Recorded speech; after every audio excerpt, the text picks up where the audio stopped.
மிதுன ராசிக்கு இன்று உங்களுக்கு மனதில் உற்சாகமும் புதிய யோசனைகளும் நிறைந்திருக்கும்.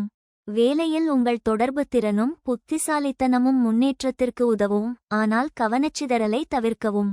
உறவுகளில் தெளிவான பேச்சு புரிதலை மேம்படுத்தும். ஆனால் உணர்ச்சிகளை கட்டுப்படுத்தவும். நிதி விஷயங்களில் திட்டமிடல் அவசியம். தேவையற்ற செலவுகளை குறைக்கவும். உடல்நலத்தில் செரிமான பிரச்சனைகளை கவனிக்கவும். இலேசான உடற்பயிற்சி உதவும். மன அழுத்தத்தை குறைக்க தியானம் அல்லது இயற்கையுடன் நேரம் செலவிடவும். உங்கள் ஆர்வமும் பன்முகத் திறமைகளும் இன்று வெற்றிக்கு வழிவகுக்கும். பயணங்கள் பயனளிக்கலாம், ஆனால் பாதுகாப்பை உறுதி செய்யவும். மிருகசீரிடம் நட்சத்திரத்திற்கு இன்று உங்களுக்கு உங்கள் ஆற்றல் புதிய வாய்ப்புகளை ஈர்க்கும். தொழிலில் உங்கள் யோசனைகள் மதிக்கப்படலாம், ஆனால் முடிவுகளுக்கு முன் ஆலோசனைகளை கவனிக்கவும். திருவாதிரை நட்சத்திரத்திற்கு இன்று உங்களுக்கு உங்கள் தொடர்பு திறன் மற்றவர்களை ஈர்க்கும். தொழிலில் புதிய திட்டங்கள் வெற்றி தரலாம், ஆனால் அவசர முடிவுகளை தவிர்க்கவும்.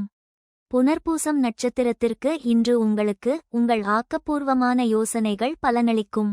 தொழிலில் முன்னேற்றத்திற்கு இது நல்ல நேரம். பரிகாரம்: சரஸ்வதி தேவிக்கு வெள்ளை மலர் சமர்ப்பித்து வழிபடவும். அதிர்ஷ்ட எண் 5. அதிர்ஷ்ட நிறம் பச்சை. அதிர்ஷ்ட திசை வடக்கு.